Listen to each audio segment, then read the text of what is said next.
Hi, and welcome to the channel. Today we are continuing on with events, and let's waste no time and get right to it. What we want to do today is we want to make sure that when we write into this message box, search field here, we're able to filter out the conversations that are relevant. So whatever matches the search parameter that we input into the search field, we want to make sure that we filter to find the relevant conversations here. So let's go ahead and implement that. We'll jump over to our code.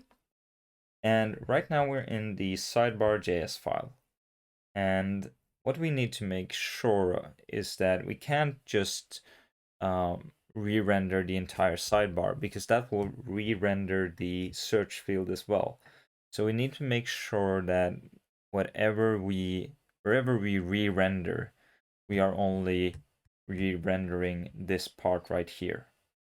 So where the context container and the contact cards. So first of all, let's go ahead and set up the event. We'll do search field, add event listener, and we'll say key down, and we'll give it a callback function. So we'll go ahead and do key down here, just to make sure that the event's triggering. And let's go over to our browser, hit refresh, open up the console, and you can see that it's triggering down here. So let's go ahead and make sure that we have the next step ready to go, which is we need to put this part right here into a function. So we're going to go and create a function, contact content, and that's going to be this part. It's going to accept the context container, and let's go ahead and return it down here. Okay. So it also needs the contacts, which will pass in. So this is going to be a let now, and we'll define it up here.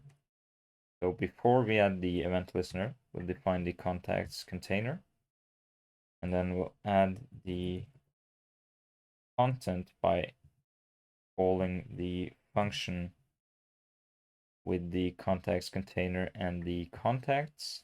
So we're passing in this, and the contacts is coming from our data file. We'll hit save on that and make sure that everything's still working as expected, and it is. So let's see what happens if we do contacts container inner HTML equals empty string. And we'll go ahead and start writing here. Refresh first. And now everything is gone. So that's to be expected. Next up, we need to make sure that we implement the filtering correctly. So what we'll do is we'll make sure that we are also passing this along now. So the set message ID needs to be here because we're using that inside of here, and it's going to fail horribly unless we provide it with what it needs in order to function correctly. So if we click these now, see what's going wrong here. That message ID is not defined. So we're passing it on here. And that message ID. Yeah, so set message set ID. That's the correct naming. And if we now hit refresh, this should still work. Yeah.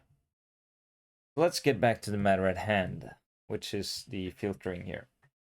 We need to make sure that when we type in here, we filter the contacts, and then we call this function again with the new contacts. So what we'll do is we'll create a function called filter contacts, and we'll pass in the contacts here, and we'll pass in the search field value. So let's go ahead and create that down here. So that's going to be the function, and it's going to accept the parameters that we just defined, which is contacts and search field search value. And it also needs to receive the messages. And I'll explain why in just a minute. But for now, let's go ahead and go to our index.js file. And we'll go to where we create our sidebar. And we'll pass this messages here. And inside of create sidebar, we'll accept messages as a parameter. And we'll pass it on to filter contacts. And the reason we're doing this is because it doesn't give us that much value to just search the contact object for the search parameter. So the contact object only has the name and the ID and the image URL.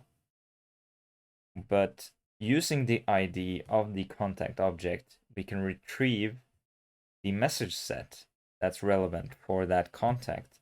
And then we can search all of the messages for the search value, which is a lot more useful for us. So that's what we'll go ahead and implement.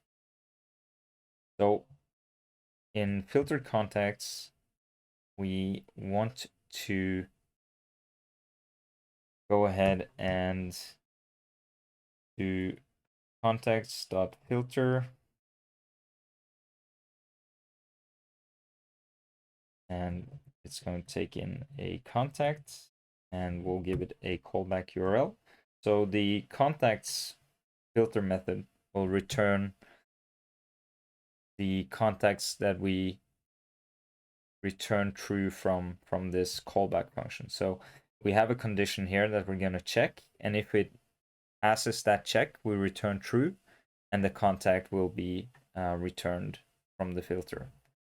So what we need to do is we need to grab the messages. So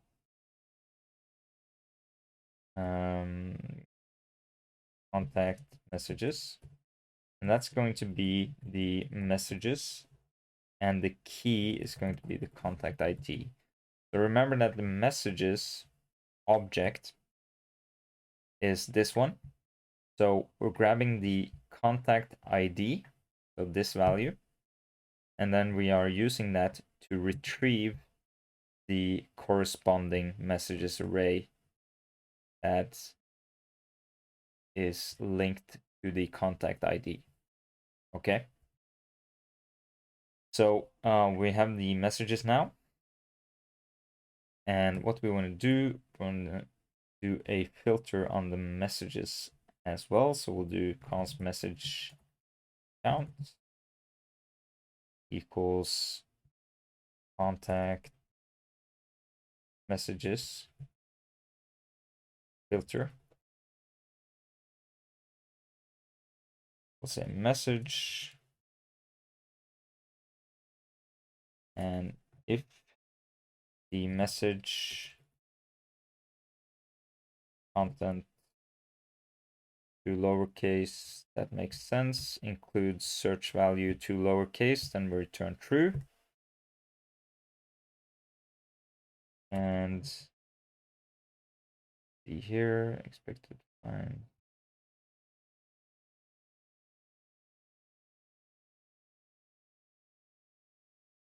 like that. If message count length is greater than 0, then we'll return true. And if contact name to lower case equals search value to lowercase, then we'll also return true.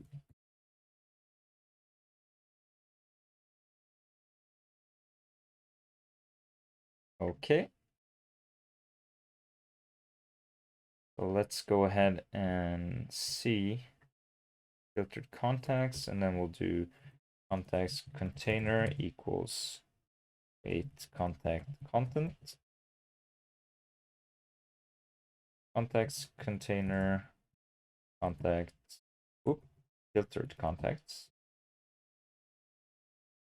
and that message set ID like this. So now if we head back to our browser and hit refresh and we write in hey, we get nothing. So something's not working correctly. Make sure we check our console. Search field is not defined, and that's completely true. It's not search field, but search field. Let's see, hey. All right, so now we're able to actually filter out the messages here. And once we hit the key down on the way back, we get our messages back. So let's search for yeah. That makes sense because inside of this we have a yeah there. So we have to work on the styling a bit. We don't want it to compress once the context disappears, but that's minor details for now. The most important thing is that we have an event listener that listens on key down, and it filters out our contacts based on the search field value. And then we are recreating the contact sidebar with the new contacts whenever this updates. So that's the most important part. It's also worth noting that whenever we're dealing with, events like this, when you're doing key down or you're doing scroll, basically what we're doing is we're listening on events that happen a lot of times. So we might want to consider debouncing some of this interaction so we're not constantly firing whenever the action is triggered, because this is going to listen and run on every key down. So we need to make sure that we are either ready to take that performance hit in our application, or we alleviate it by using debouncing, which will make sure that we don't trigger the event as often. So debouncing is often a balancing act, I find, and sometimes you can live with the performance hit, sometimes you can't. That depends on you and your application and what you're comfortable with, but it's important to be aware of, and to be able to implement those countermeasures if you need to. So I think that's it for this one. I think we've gone through a lot of events so far. We've implemented a lot of functionality in this application, and it's all due to events. They really add, that layer of interactivity where you can listen to things that are happening and respond in turn.